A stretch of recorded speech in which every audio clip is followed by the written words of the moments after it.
विश्वदयी इमारत ताजमहल दुनिया में अपनी एक नायाब खूबसूरती के लिए अलग पहचान रखती है। बावजूद इसके ताजमहल विवादों के घेरे में बना रहता है। कभी ताजमहल ताजमहल रहता है तो कभी तेजो महल बन जाता है। हिंदूवादी संगठन दावा करते हैं कि शिव मंदिर है और हम तेजो महल की तरह पूजा करेंगे। अभी ताजमहल पर उर्स का आयोजन चल रहा है। 369 में उर्स की शुरुआत आज से हो गई है। इस विवाद के बीच में ताजमहल की लोकप्रियता को कितना खतरा है। पर्यटन व्यवसाय, होटल व्यवसाय इससे जुड़े हैं। इसके साथ ही और व्यवसाय से जुड़े हुए हैं।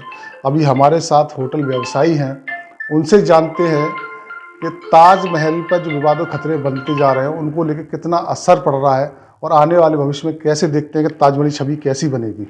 आप परिचय दे दीजिए। मैं संदीप अरोड़ा हूँ, अध्यक्ष आगरा टूरिज्म डेवलपमेंट फाउंडेशन। समझिए, ताजमहल को लेकर लगातार विवाद खड़े हो रहे हैं, तो इसको लेकर आप क्या देख रहे हैं, छवि कैसी जा रही है ताजमहल की? निश्चित रूप से नकारात्मक छवि है, क्योंकि हमारे देश की जो साख है उसमें सड़कों पर उतरकर इस तरीके के विरोध प्रदर्शन कभी भी हमारी प्रथा या हमारी सभ्यता का अंग नहीं थे।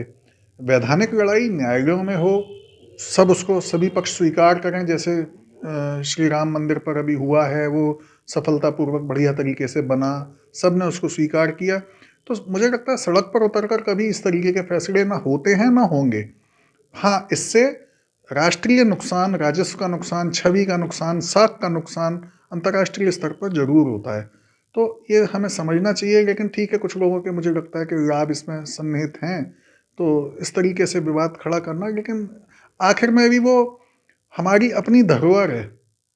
ताजमहल भी भारतीय संपत्ति ही मानी जाएगी, हमारी धरोहर है और उस भारत का अभिन्न अंग भी है। ताजमहल को कभी यूरोप का या किसी दूसरे देश का नहीं माना जाता। ऐसे में हम अपनी ही चीज़ों को अगर विवादित करके हम अपना ही नुकसान कर रहे हैं, तो ये कहाँ तक उचित है? तो मुझे लगता है ये बड़ा नुकसान है। ताजमहल पे देसी विदेशी पर्यटकों की संख्या एक बहुत बड़े आंकड़े में रहती है। विदेशी पर्यटक बहुत आते हैं, अपनी एक छवि लेके जाते हैं। आप ताजमहल के नज़दीक हैं, होटल व्यवसाय जुड़े हैं, तो कितना नुकसान आप देखते हैं? क्या मतलब कोई अंतर आता है इस चीज़ को? क्योंकि विरोध जिस तरह से होते हैं, एक छवि बदल के जाती है, तो उसे किस तरह से देखते हैं? देखिए, ताजमहल है प्रेम की इमारत, प्रेम का प्रतीक। अगर वही विवादित कर दिया जाएगा और उसके अपने ही कस्टोडियंस उसको करेंगे, क्योंकि भारतीय संपत्ति है और भारतीय ही यदि उसको विवादित कर रहे हैं, तो निश्चित रूप से बाहर के लोगों पर उसका क्या संदेश जाएगा? जो प्रेम की इमारत हमें नहीं संदेश दे पा रही, तो दुनिया उससे क्या ग्रहण करेगी? तो उससे निश्चित रूप से नुकसान होता है। किसी, और वैसे भी किसी भी प्रकार के विवाद इस प्रकार की, जहाँ पर छवि आधारित व्यापार हैं या छवि आधारित व्यवस्था है, वहाँ पर अगर छवि पर ही आघात पहुँच जाएगा तो उससे नुकसान निश्चित है। अगर देखें कि जो पर्यटक आते हैं, उनकी संख्या में कोई बदलाव देखा जाता है, या पर्यटक जो आते हैं वो ताजमहल को लेकर किस तरह की बातें करते हैं, कुछ बदलाव दिखाई देता है उसमें? हाँ, सवाल उनके मन में है, तमाम तरीके के सवाल वो पूछते हैं। फिर वो ये पूछते हैं कि ये यहाँ ऐसा कैसे हो रहा है, हमने ये पढ़ा था। क्योंकि यहाँ की अब कोई भी छोटी बात आज के टेक्नोलॉजी के युग में तत्काल वहाँ प्रेषित होती है, तो बहुत देर नहीं लगती है यहाँ के संदेश वहाँ तक पहुँचने में। तो जब इस तरीके की चीज़ें, अच्छा, विदेशी पर्यटक, दुनिया भर के सैलानी जो हैं, वो इस मामले में थोड़ा सा सजग भी रहते हैं कि किस देश में माहौल क्या है। उनकी सरकारें भी उनके जो निवासी हैं, जब वो यहाँ आते हैं तो उनके लिए सजग होती हैं कि उनको किसी तरीके की उलझन देश में ना हो, तो वो भी अपनी एडवाइजरी समय समय पर जारी करती हैं।